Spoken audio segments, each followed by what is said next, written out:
오늘 말씀 제가 따라합니다. 성령의 사람 여호수아. 성령의 사람 여호수아라는 제목으로 함께 말씀의 은혜를 나누겠습니다. 오늘은 성령 강림절입니다. 성령 강림절. 오순절 성령 강림을 통해서 이 땅 위에 교회가 세워지게 되었습니다. 사도행전 1장 8절 말씀에 오직 성령이 너에게 임하시면 너희가 권능을 받고 예루살렘과 온 유대와 사마리아와 땅끝까지 이르러 내 증인이 되리라. 교회의 시작은 바로 이 오순절 성령 강림과 맞물려서 시작이 되었습니다. 성령님이 세우신 교회고 성령께서 지금도 살아계셔서 우리와 또 우리의 몸된 교회를 하나님께서 이끌어 가시는 줄로 믿습니다. 또 모든 하나님의 말씀은 성령의 감동으로 된 것이죠. 모든 성경은 하나님의 감동으로 된 것으로 교훈과 책망과 바르게 함과 의로 교육하기에 유익하다. 그러니까 성경이 지어진 것, 또 이 목사가 강단에서 말씀을 선포하는 그 모든 것들이 성령의 역사라는 거예요. 성령의 인도하심이라는 겁니다. 또 한 가지, 이 성령님께서는 우리 삶에 구체적으로 역사하십니다. 성령님은 어떤 분이세요? 이사야 11장에 보게 되면 지혜와 총명의 영이요, 모략과 재능의 영이요, 지식과 여호와를 경외하는 영이라고 말씀합니다. 모호하지 않아요. 구체적으로 우리 삶을 인도해 주시고 또 우리 삶에 역사하시는 그 하나님의 능력을 경험하게 될 줄로 믿습니다. 여러분, 오늘 말씀의 제목은 성령의 사람 여호수아입니다. 성령의 사람 여호수아. 오늘 말씀 보게 되면 우리가 성경에서 이해되지 않는 몇 가지가 있는데, 오늘 미스터리한 것 중에 하나가 모세가 가나안 땅에 들어가지 못하는 거죠. 여러분, 모세가 누굽니까? 율법의 아버지이고 또 이스라엘 백성들을 애굽 왕 바로의 압제에서 구해낸 그런 지도자 아닙니까? 다른 사람은 다 못 들어가도 모세만은 가나안 땅에 들어가야 돼요. 근데 하나님께서 오늘 뭐라고 말씀해요? 아브라함 산에 올라가서 가나안 땅을 바라보게 하시면서 모세야, 너는 여기까지야. 너는 가나안 땅에 들어가지 못해. 이렇게 말씀하시죠. 무슨 약 올리는 것도 아니고 보여주시는 말든가. 하나님께서 바라보게 만드시고 너는 못 들어가. 여기서 멈추어야 돼. 이렇게 말씀을 하십니다. 그런데 이 모세가 가나안 땅에 못 들어가는 것도 놀라운 일인데, 더 놀라운 것은 뭐냐? 모세는 마지막까지 그럼에도 불구하고 충성하였다는 거예요. 우리 같으면 섭섭해서 절망하고 낭망하고 앉아있을 것 같은데, 모세는 그때에도 자기 생각을 하지 않고 이스라엘 백성들을 생각을 합니다. 그러면서 하나님께 기도하면서, 하나님, 내가 이 땅에서 사라지게 되면 주님, 이 백성은 어떻게 합니까? 이 백성이 마치 목자 없는 양같이 주님 버려두시면 안 됩니다. 그래서 한 사람을 세워서 이 백성, 이 회중을 목자 없는 양같이 유리하지 않게 해 주십시오. 이게 지도자죠. 끝까지 자기 어떤 그 유익, 자기 어떤 그러한 생각을 고집하고 주장하는 것이 아니라 내려놓고 자기 한계를 인정하고, 주님, 나는 떠나지만, 나는 이 땅에서 사라지지만 하나님께서 한 목자를 세워서 이 백성, 이 회중을 인도하게 하옵소서. 참 멋지죠? 멋집니다. 저는 이 나라와 이 민족에 이런 지도자가 나타나고 이런 지도자가 영도했으면 좋겠습니다. 여러분, 오늘 모세가 자기 안을 생각하지 않고 이스라엘 백성들을 위해서 기도하잖아요. 그와 반대되는 인물이 있죠. 히스기야 왕. 히스기야 왕이 아수르 군대 18만 5천 군대를 무찌르고 또 자기가 죽을 병에 걸렸을 때 하나님께 기도함으로써 15년 동안 생명 연장을 받죠. 그때 이 히스기야 왕이 하나님께 영광 돌리지 않고 하나님께 감사하지 않고 자랑을 하죠. 그때 바벨론 사신들이 왔을 때에 이 궁궐에 있는 모든 군수 창고, 보물 창고를 다 보여주면서 자랑합니다. 그때 하나님이 진노하셔서 뭐라고 말씀해요? 히스기야야, 너 자랑한 것 다 빼앗겨서 바벨론으로 옮겨가게 될 것이야. 그리고 네 후손들 눈이 뽑혀서 바벨론의 포로로 끌려갈 거야. 하나님께서 이렇게 경고하셨죠. 그때는 히스기야는 무릎 꿇지 않습니다. 주님, 내 당대는 아니죠. 어찌 보면 자기 후손들이 고통받고 압제받고 하나님의 심판을 받는 것을 두려워해야 되는데 히스기야는 그냥 넘어가 버립니다. 여러분 어찌 보면 이 모세와 히스기야는 상당히 대조된 그러한 인물입니다. 여러분 오늘 이제 말씀을 보게 되면 이제 모세는 한 세대 역사 속으로 사라지게 됩니다. 이제 새로운 여호수아가 등장하게 되는데 그럼 하나님께서는 왜 여호수아를 모세의 뒤를 이을 지도로 세워주셨을까? 오늘 그걸 통해서 우리에게 주는 하나님의 교훈을 깨닫기를 간절히 원합니다. 왜 여호수아인가? 어떻게 이 여호수아는 하나님께 쓰임받게 되었는가? 세 가지로 간단하게 살펴보면 여호수아는 첫 번째 성령의 사람이었습니다. 두 번째는 그는 기도의 사람이었습니다. 물론 기도의 사람이었기 때문에 성령의 사람이었겠죠. 성령의 사람은 기도하는 사람이죠. 마지막으로 이 여호수아는 용기가 있는 사람이었습니다. 성령, 기도, 용기. 저는 우리 모두 특히 우리 교회 젊은 세대들이 이런 여호수아처럼 성령과 기도와 용기로 무장하여서 이 한 세대 존경에 쓰임받는 우리 자녀손들 되시기를 간절히 축복합니다. 제가 예배 올라오기 전에 태준이하고 대화를 했어요. 얼마나 감사한지 모르겠어요. 태준이가 경기도지사 상을 받는데 이 보고서 연구소를 잘 써가지고 다음 주인가요? 권사님 다음 주인가? 경기도지사 상을 받는데 얼마나 귀한지 모르겠어요. 받았다고 그죠? 뭐 어쨌든 우리 자녀들이 하나님 앞에 충성하고 또 주의 사명 잘 감당할 때 승승장구하는 그 모습, 전 세계 어딜 가든지 하나님께 인정받고 쓰임받는 그 모습을 볼 때 얼마나 귀한지 모르겠습니다. 첫 번째 한번 따라합니다. 여호수아는 성령의 사람이었다. 우리 모두 성령의 사람 되시기를 축복합니다. 18절 말씀 같이 한번 읽습니다. 18절 말씀 시작. 여호와께서 모세에게 이르시되 눈의 아들 여호수아는 그 안에 영이 머무는 자니 너는 데려다가 그에게 안수하고. 눈의 아들 여호수아는 그 안에 영이 머무는 자니 그 안에 영이 머물렀다. 이 말을 다른 말로 하면 성령의 사람이었다는 거예요. 하나님께서는 누구나 구원하십니다. 하나님의 구원은 차별이 없으세요. 그러면 명심하세요. 하나님은 누구나 구원하지만 아무나 쓰지는 않으신다는 거예요. 다시 한번요. 하나님께서는 누구나 구원하지만 아무나 쓰지 않으신다는 거예요. 디모데전서 2장 4절 말씀, 하나님은 모든 사람이 구원을 받으며 진리를 아는 데 이르길 원하시느니라. 하나님의 구원의 광대성, 하나님은 모든 사람이 구원을 받으며 진리를 아는 데 이르길 원하신다. 이게 하나님의 뜻이고 하나님의 섭리거든요. 그러나 모든 사람이 구원의 이 섭리가 열려져 있죠. 모든 사람에게. 그러나 쓰임받는 사람은 제한되어 있다는 거예요. 그래서 여러분 우리가 분명히 알 것은 뭐냐? 하나님께서는 아무나 사용하지 않으신다는 거예요. 이건 차별이 아니라 구별이죠. 그래서 여러분 우리가 하나님 앞에 쓰임받기 위해서는 제일 먼저 성령의 사람이 되어야 될 줄로 믿습니다. 그래서 하나님의 역사를 보게 되면 하나님께서는 쓰는 사람만 쓰시더라고요. 100번이고 1000번이고 하나님 쓰는 사람 따로 있어요. 그러나 아무리 신앙생활을 오래 해도 한 번도 쓰임받지 못하는 분들이 있어요. 구원은 받았지만. 그러면 여러분 하나님이 쓰시는 사람은 어떤 사람인가? 아무나 쓰는 것이 아니라 오늘 말씀의 내용처럼 그 안에 영이 머무는 자니 하나님의 성령의 이 도구가 되는 사람들, 이런 사람들에서 하나님께서는 사용하신다는 거예요. 여러분 신약 성경에 보게 되면 하나님이 우리 가운데 내주하시죠. 너희가 하나님의 성전인 것과 하나님이 영이 너희 안에 거하시는 것을 알지 못하느냐? 하나님이 우리 가운데 내주해 계세요. 그러나 우리의 잘못된 것은 뭡니까? 성령을 근심하게 만들어, 성령을 소멸하게 만들어 우리의 책임인 거예요. 오순절 성령 강림 사건 이후로 성령이 우리 가운데 내주하십니다. 우리와 함께 하십니다. 그러나 구약시대에는 그렇지 않았어요. 구약에는 내주한다는 개념이 없었고 하나님께서 필요하실 때마다 성령께서 강권적으로 역사하셔서 그 사람을 사용하십니다. 이스라엘 초대왕을 한번 보세요. 사울왕. 그는 왕으로 처음 기름 부음 받았을 때 하나님의 영으로 충만했습니다. 쓸모있는 존재였습니다.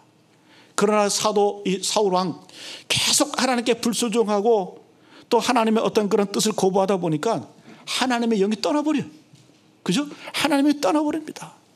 하나님의 영이 떠나버리니까 그의 정신이 혼미해집니다. 미치광이가 됩니다. 무당을 찾아갑니다. 귀신을 따라갑니다. 하나님의 영이 나가면 이렇게 비참하게 된다는 거예요. 다윗도 마찬가지죠. 다윗도 하나님의 영으로 충만했을 때에는 하나님의 사람이었습니다. 그러나 범죄하고 난 다음에 그가 시편 51편 회개할 때의 내용을 한번 보세요. 어떤 상황이었는지. 하나님이여 내 속에 정한 마음을 창조하시고 내 안에 정직한 영을 새롭게 하옵소서. 그러면서 이 다윗이 외치는 말이 뭡니까? 나를 주 앞에서 쫓아내지 마시고 주의 성령을 내게서 거두지 마옵소서.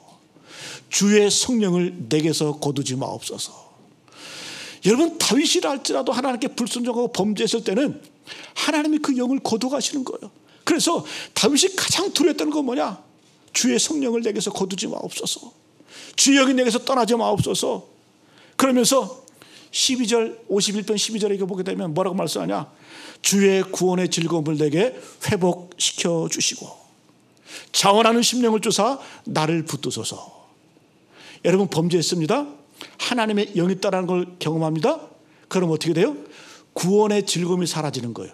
구원이 사라졌다는 얘기가 아니라 구원의 즐거움이 사라집니다.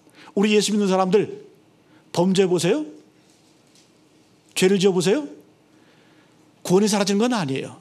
구원의 즐거움이 사라지는 거지. 그러면 구원의 즐거움이 사라지면 어떻게 되냐? 자원하는 마음이 사라지는 거예요. 마치 신앙생활도 강아지 끌려가듯이 질질 끌려가듯이 그렇게 신앙생활을 한다는 거예요. 어떻게?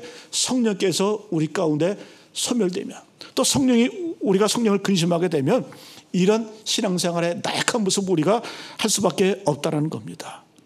여러분, 그러면 언제 우리가 성령을 소멸하고 성령을 근심하게 만듭니까? 우리가 범죄했을 때, 더러워질 때. 우리 장로님 아까 기도하신 것처럼 오늘 성령 강림절이기도 하지만 반드시 성령의 역사는 회개를 동반합니다. 회개 없는 성령의 역사는 의심해 봐야 돼요. 가짜일 수가 있어요. 어디 가보면 성령의 역사가 충만하다고 하고 성령의 의사가 나타나고 하는데 회개가 없어? 그거 의심해 봐야 돼요. 성령의 역사는 반드시 회개를 동반하고 성령께서 우리와 함께 역사하시면 반드시 우리 가운데 회개가 일어나는 거예요. 성령 운동은 회개 운동입니다. 여러분, 영국의 웨스트민스터 채플 그 R.T. 캔달 목사님, 이분이 어떤 분이냐면 캐다나 목사님인데 그 영국 가서 목회한 분이에요. 그 영국의 그 마틴 로이드 존스 목사님, 이 목사님의 후계자자 되신 분이 바로 이 R.T. 캔달 목사님인데 이분이 책을 보니까 이런 내용이 있습니다. 상당히 인상적인 표현이에요. 성경에 나오는 비둘기라는 단어가 두 가지 의미가 있다. 잘 들어보세요. 하나는 피존이고 하나는 도부. 맞아, 많이 들어보셨죠? 피존, 빨래는 피존. 도부는 뭐예요?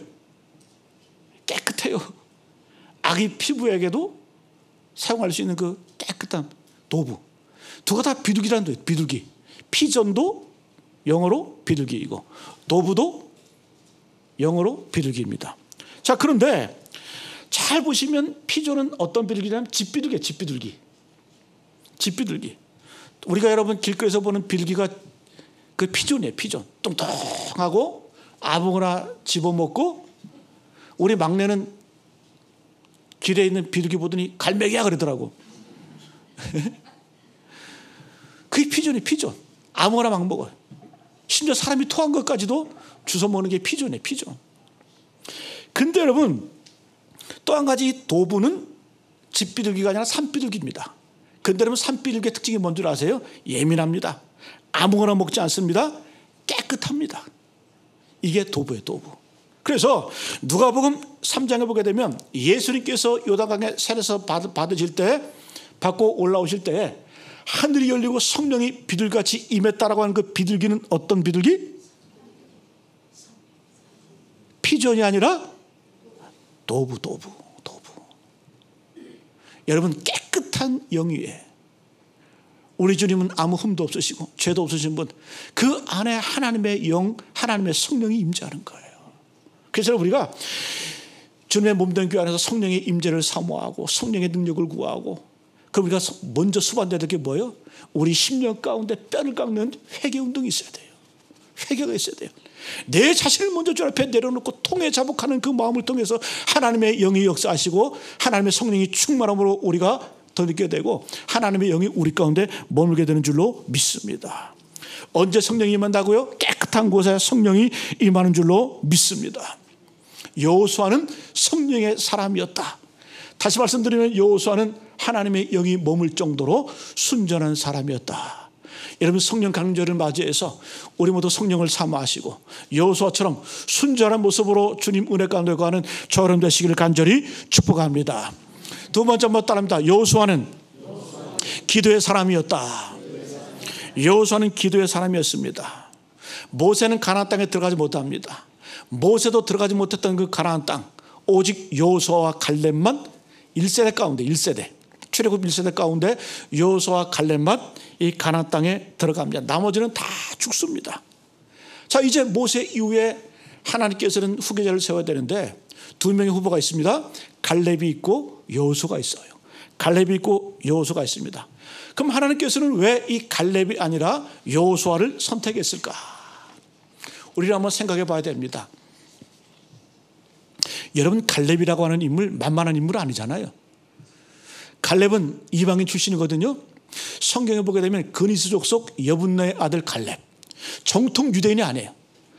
출애굽할 때 수많은 잡족이 함께 나왔는데 그 잡족 중에 하나가 그니스 족속, 그 속족 가운데 하나가 이 갈렙인데, 갈렙이라는 이름의 뜻이 뭐라 그랬어요? 여러분 말씀드렸죠? 갈렙, 개라는 뜻이에요. 개. 충성스럽다, 그런 뜻입니다.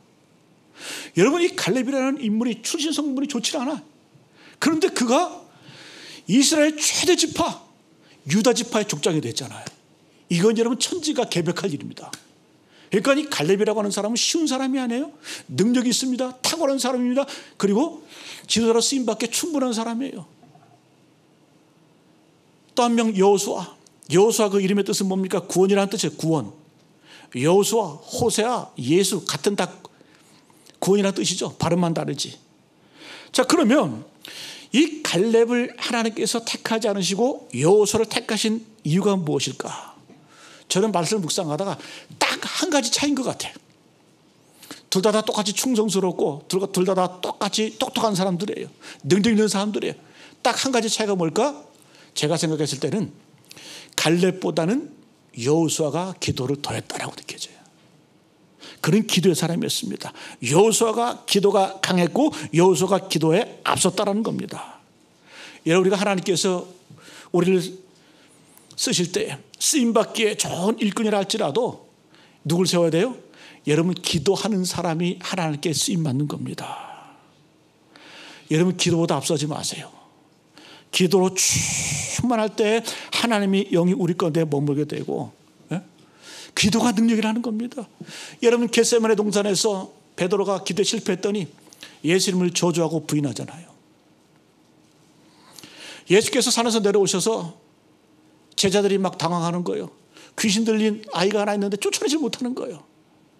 아무리 예수 이름으로 증거를 해도. 그때 주님 뭐라고 말씀해요? 기도 외에는 이런 유가 나갈 수 없다. 기도하지 않으면 소용이 없다는 거예요. 여러분, 이 여호수아는 기도의 사람이었습니다. 우리가 여러 번 말씀을 나눴지만 여호수아가 어떻게 기도했는지 출애굽기 33장 11절 그 근거가 있어요. 제가 읽어드릴게요. 사람이 자기의 친구와 이야기함같이 여호와께서는 모세와 대면하여 말씀하시며, 모세도 굉장한 기도의 사람이었습니다. 어느 정도로? 하나님이 모세와 대면할 정도로 모세도 기도의 사람이었어요. 그런데 그 뒤에 말씀 보게 되면 모세는 진으로 돌아오나 눈의 아들 젊은 수종자 여호수아는 회막을 떠나지 아니하니라. 모세는 기도하고 집으로 퇴근했어요. 그런데 여호수아는 회막을 떠나지 않았다.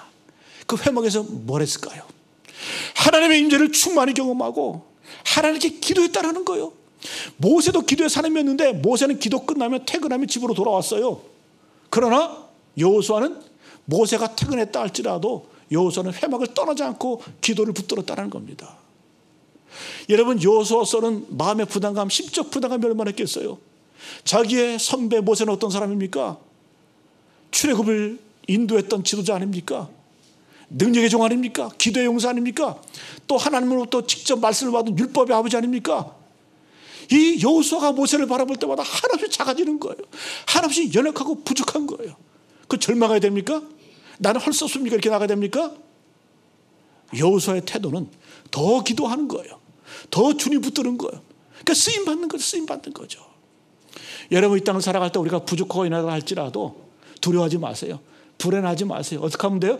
여호수아처럼 모세보다 더 기도하면 되는 거예요. 더 회막을 떨어지 않고 더 주님 붙들면 되는 거예요. 이것이 바로 승리의 비결인 줄로 믿습니다. 사도 바울은 자기의 몸을 쳐서 복종할 정도로 기도했습니다. 다니엘은 온갖 위협과 부당함에도 불구하고 예루살렘을 향해서 창문을 열어놓고 하루에 3번씩 기도했습니다. 여러분, 기도가 왜 중요하냐? 오래 기도하다 보면 눈이 열려요. 영적인 감각이 생겨요. 내 시각이 아니라 하나님의 시각으로 사물을 보게 됩니다. 이게 기도의 능력이에요. 여러분, 여호수아 오래 주님 앞에 기도하다 보니까 하나님의 비전과 꿈을 보는 거예요. 그러니까 담담이 생기는 거예요. 여러분, 우리 모두 기도의 사람 되시기를 간절히 축복합니다. 그래서 여러분, 하나님의 눈으로 보게 되니까 정탐꾼 보고가 다르잖아요. 12명이 가지고 10명은 뭐라고 말해요? 안악자손은 크고 장대하다. 그 성읍은 견고하다. 그들에 비하면 우리는 뭐와 같다? 메뚜기 같다. 메뚜기 컴플렉스. 기도 안 하면 맨날 메뚜기처럼 사는 거예요. 그러나 여러분, 기도하는 사람은 어떻게 해요? 똑같은 것을 보도 똑같은 상황 가운데서도 그들은 우리의 뭐다? 밥이다. 왜? 하나님이 약속하셨기 때문에 하나님의 눈, 하나님의 시각으로 눈이 열려지는 겁니다. 여러분, 이런 은혜가 있기를 간절히 축복합니다. 마지막 한번 따라합니다. 여호수아는 용기 있는 사람이었다. 여러분, 기도하고 성령으로 충만하면 마음에 담담이 생기는 거예요. 용기가 생기는 거예요. 저는 용기가 뭘까? 용기. 저는 두려워하지 않는 것이 용기가 아니라 두려워도 하는 것이 용기입니다. 모든 사람은 다 두려움이 있어요. 불안감이 있어요. 그러나 그 두려움에 굴복해서 하지 않는 것, 그걸 우리는 용기라고 말하지 않죠. 두려움이 없는 상태에서 하는 것, 그걸 용기라고 말하지 않는 것이 용기가 아니라 두려워도 하는 것, 두려워도 하는 것이, 그것이 바로 이 용기입니다. 여러분, 성령 강림절 초대교회 때 베드로와 요한이 복음을 증거하고 말씀을 전하니까 하루에 3,000명, 5,000명이 회개를 합니다. 그때 대제사장들과 유대인들이 와가지고 협박하죠. 경고하죠. 너희들 도무지 예수의 이름으로도 말하지 말고 가르치지도 말라, 이렇게 얘기를 하죠. 온갖 협박을 동원을 해서. 그때는 베드로 요한은 뭐라고 말합니까? 우리는 보고 들은 것을 말하지 아니할 수 없다. 여러분, 이게 용기인 줄로 믿습니다. 여러분, 왜 이렇게 두려워요? 왜 이렇게 불안해요? 제가 계속 말씀드리잖아요. 기도 안 하면 삶이 두려운 거예요. 삶이 불안한 거예요. 여러분, 우리가 기도 안 하면 내가 가지고 있는 거, 그거 지키려고 사는 인생밖에 되질 않아요. 그거에 매달려서 그거에 집착하는 인생밖에 되지 않습니다. 그러면 기도하고 성령의 사람이 되면 마음이 담대한 거예요. 베드로와 요한처럼 우리는 보고 들은 것을 말하지 아니할 수 없다. 이런 담대함이 우리 가운데 있게 될 줄로 믿습니다. 여러분, 여호수아는 기도 안의 사람이었고 성령의 사람이었기에 그는 용기에 담대함으로 주님께 나가는 그러한 삶의 사명자가 된 줄로 믿습니다. 여러분, 두렵고 불안하세요? 순종해 보세요. 하나님이 역사하시는 거예요. 여러분, 믿음으로 돌파하시고 삶의 승리를 경험하시길 간절히 축복합니다. 이 용기를 우리 다른 관점에서 한번 살펴보면 무엇을 하는 것도 용기지만 하지 않는 것도 용기인 것 같아요. 잘 들어보세요. 뭔가 우리가 담대하게 하는 것도 용기지만 하지 않을 수 있는 것, 하지 않는 것도 용기입니다. 우리가 지난주 설교 가운데 사랑에 대해서 말씀 나눴죠, 그죠? 사랑은 첫 번째 정의가 뭡니까? 사도 바울이 사랑은 제일 먼저 오래 참고, 사랑은 온유하며, 시기하지 않으며, 질투하지 않으며, 교만하지 않으며, 자랑하지 않으며, 쭉 나오죠. 15가지로 사랑을 정의하고 있죠. 제가 뭐라고 말씀드렸어요? 사랑을 수많은 정의가 있지만 한마디로 말하면 오래 참는 거다. 할 수 있지만 하지 않는 것이 온유입니다. 우리 인생 가운데 늘 시기하고 싶지만 시기하지 않는 것이 참는 것이 사랑이에요. 교만하고 싶지만 교만하지 않는 것, 참는 것이 사랑이에요. 자랑하고 싶지만 자랑하지 않는 게 참는 것이 사랑이에요. 저는 용기도 마찬가지인 것 같아요. 우리가 용기를 가지고 할 수 있는 것도 참 많이 있지만 어느 순간은 하지 않을 수 있는 것도 용기입니다. 자, 오늘 21절 그 근거가 있습니다. 21절 말씀 같이 한번 읽어봅니다. 21절 시작. 그는 제사장 엘레아살 앞에 설 것이요 엘레아살은 그를 위하여 우림의 판결로서 여호와 앞에 물을 것이며 그와 온 이스라엘 자손 곧 온 회중은 엘레아살의 말을 따라 나가며 들어올 것이니라. 이제 하나님께서 여호와를 세우면서 모세야 너 여호수아 데리고 누구한테 가냐? 엘레아살에게 가. 엘레아살에게 가서 이제 여호수아에게 명령해.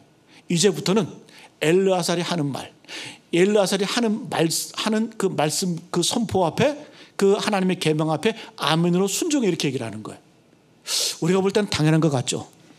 그러나 여호수아의 입장에서 보게 되면 이거 자존심이 무너지는 거예요. 왜? 모세도 출애굽 1세대입니다. 여호수아도 당당히 출애굽 1세대예요. 근데 엘레아살, 물론 여러분 제사장이지만 엘레아살은 누구예요? 아론의 아들 아닙니까? 나답, 아비후, 엘레아살, 이다말, 세 번째가 엘레아살 아닙니까? 자기보다 훨씬 후배예요. 어찌 보면 2세대에 가까운 사람이에요. 그런데 하나님께서는 모세를 통해서 어떻게 직통 계시하셨잖아요. 모세를 부르셔서 직접 말씀하셨고 직접 말씀을 주셨고 율법도 주셨고, 모세에게는 직통으로 말씀하시면서 자기에게는 뭐라고 말씀해? 너는 모세와 달라. 여호수아야 너 이제부터는 저기 엘레아살 제장에 가서 한참 까마득한 저 후배한테 가가지고 그 말씀을 받고 그 하나님의 말씀 그 명령 앞에 네가 순종하고 아멘해, 이렇게 얘기하는 거죠. 여러분 같으면 하시겠어요? 물론 하시겠죠. 그러나 그 마음 가운데 불만이 있고 자존감이 떨어지고, 하나님 나를 왜 이렇게 취급하신가? 나를 지도자로 세우시면서 나를 왜 이렇게 대우하시나? 그런 마음이 들겠죠. 그런데 여러분 여호수아의 위대한 점은 뭔지 아세요?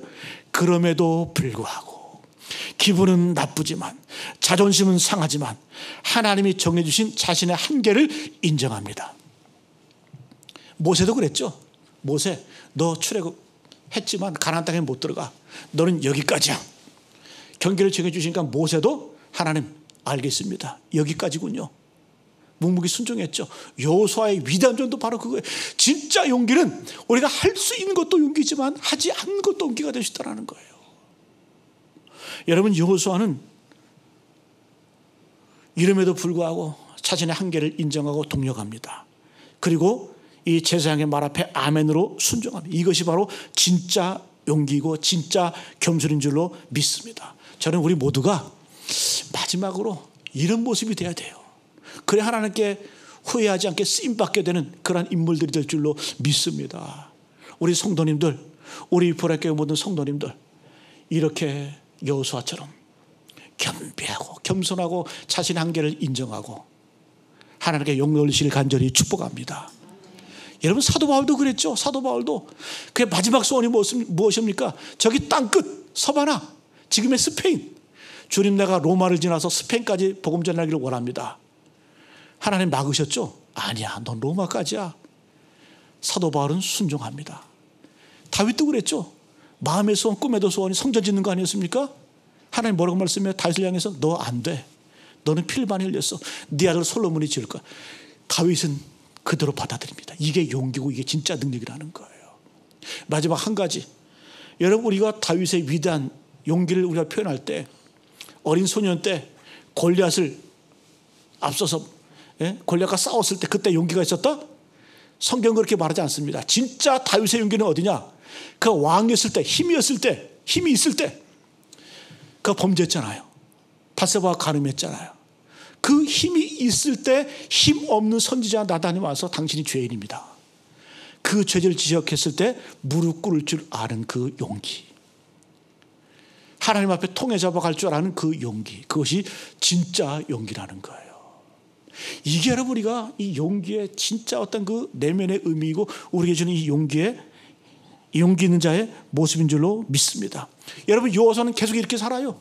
하나님 명령하신 율법책 떠나지 마. 주야로 묵상해. 그걸 다 지켜 행해. 그럼 내가 어디로 가든지 무엇을 하든지 형통할 거야. 그래서 여러분 여호수아가 한 일이 뭡니까? 율법책을 꼭 마음에 품고 그리고 하나님의 말씀이 선포 때마다 아멘 아멘 하면서 하나님께 나아갔고 오직 나와 내 집은 여호와만 섬기겠다라는 이런 고백을 통해서 하나님께 끝까지 쓰임받는 그 모습이 바로 여호수아의 모습이었습니다. 여러분 오늘 말씀 마치겠습니다. 성령 강림절을 맞이해서 여러분 우리 모두 성령 강림 이후에 이전과 이후가 달라지는 거예요. 그 근거가 뭐예요? 성령 강림절의 역사적인 사건입니다. 우리 모두 이 시간 이후로 변화된 심령, 변화된 삶의 모습을 경험하시길 축복합니다. 여호수아처럼 여호수아는 성령의 사람이었습니다. 하나님의 영이 머무는 사람이었습니다. 그리고 여호수아는 기도의 사람이었습니다. 여호수아는 정말 용기 있는 사람이었어요. 용기가 뭔지를 우리에게 보여주는 사람이었습니다. 이런 삶을 살아갈 수 있는 우리 모두 되시기를 간절히 축복합니다.